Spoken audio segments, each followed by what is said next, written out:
Rich Piana's tale in the sport of bodybuilding and in YouTube fitness is arguably the most tragic tale of all time when it comes to fitness as well.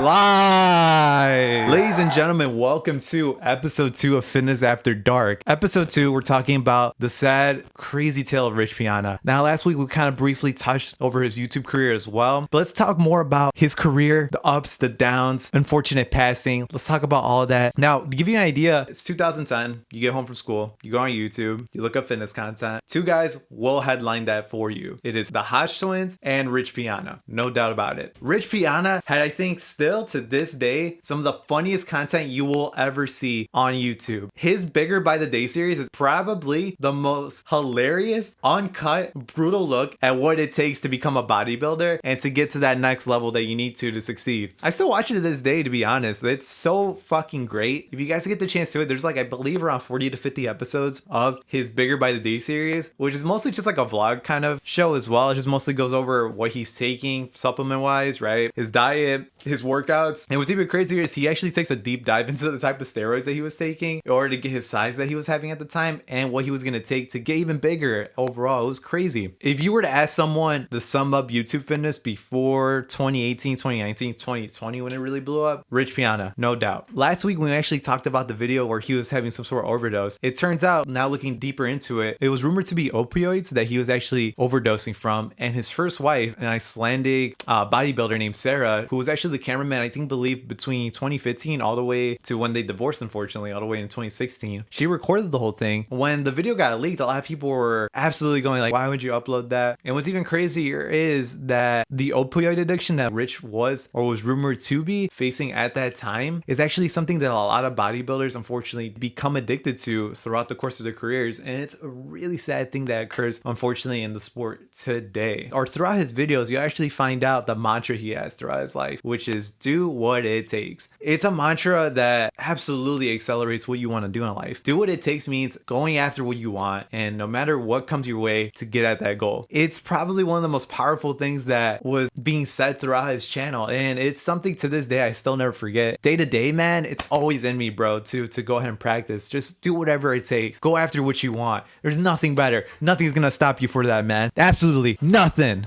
better. Do what it takes. That was my little whole thing about that mantra. But yeah, man, it's something that's powerful. It drives you to do what you want and be the best at it, man. That's what it takes. That's what it takes. If you were someone that was watching Rich Piana throughout his entire YouTube career, then you'll definitely notice something weird about the Resurrection series. Now, for those that don't know, the Resurrection series was something that was actually being produced right after Bigger by the Day ended. So Rich essentially, in other words, moved into a new house, not the one that was being featured in that series. He got a new haircut, new look. He got noticeably way bigger, probably the aftermath of what he was taking from Bigger by the Day. And a lot of people noticed immediately that the style, the tone of the videos were being really, really dark. And I believe there was actually some videos that were filmed entirely in black and white, which is really cool. But also the tone was really dark. He wasn't as funny as he was in his previous videos. He wasn't as lighthearted. A lot of the content was being produced against a black background, which a lot of viewers were like stunned and kind of got that feeling that something might be happening to Rich very, very soon. And unfortunately, you know, with his passing in 2017, looking back into it, the Resurrection is one of the weirdest looks throughout his YouTube career, and it's sad. Bigger by the Day was some of the best content you'll ever see with YouTube fitness, and the Resurrection is some of the weirdest, which is really, really insane. The main takeaway from Rich Piana's career is bodybuilding's awesome. It's something that drove me to pursue it. It's one of the best things you can ever take up. It's something that I always love and will always look to get better at. Overall, though, never let lifting, nor fitness, nor bodybuilding, nor any of that ever control your life to the point where you might need to do some crazy things in order to get what you want. Do whatever it takes is an awesome mantra for your career, life-wise, but when it comes to fitness, man, never go to the extremes to the point where you might lose your life. Despite his series being some of the best content you'll ever watch on YouTube, it is unfortunately a cautionary tale of what happens when you take things to the extreme. In a Rich's case,